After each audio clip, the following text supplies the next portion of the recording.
നമസ്തേ.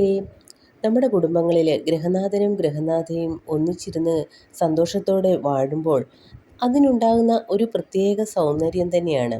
ആ കുടുംബത്തിൽ എത്ര സമാധാനമായിരിക്കും. അതേസമയം അവർ തമ്മിൽ വഴക്കുകൂടിയാലത്തെ അവസ്ഥയെപ്പറ്റി ഒന്ന് ചിന്തിച്ചു നോക്കൂ. ഒരു കാര്യവുമില്ലാതെ എപ്പോഴും എന്തെങ്കിലും തരത്തിൽ വഴക്ക് കൂടുക, ആ കുടുംബത്തിൻ്റെ സമാധാനം തന്നെ കെട്ടുപോകുമല്ലേ. സ്നേഹവും സമാധാനവും നിലനിന്നാലേ ഒരു കുടുംബവും നിലനിൽക്കുകയുള്ളൂ.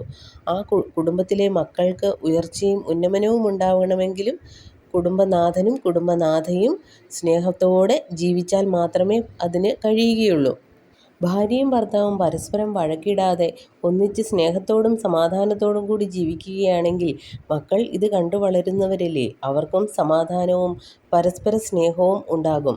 ഒരു കുടുംബത്തിലെ ഗൃഹനാഥനും ഗൃഹനാഥയും പരസ്പരം ഐക്യത്തോടുകൂടിയും സ്നേഹത്തോടുകൂടിയും സമാധാനത്തോടുകൂടിയും വാഴണമെങ്കിൽ ഈ ഒരു മന്ത്രം ആ കുടുംബനാഥ എന്നും നിത്യവും മുടങ്ങാതെ ജപിച്ചാൽ മതിയാകും.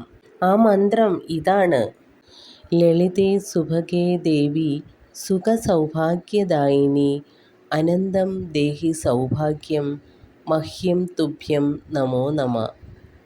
ഈ മന്ത്രം നിത്യവും 11 തവണ കുടുംബനാഥ ജപിച്ചാൽ കുടുംബത്തിൽ സമാധാനവും സ്നേഹവും ഐക്യവുമെല്ലാം നിലകൊള്ളുന്നതാണ്. അമ്മേ ശരണം.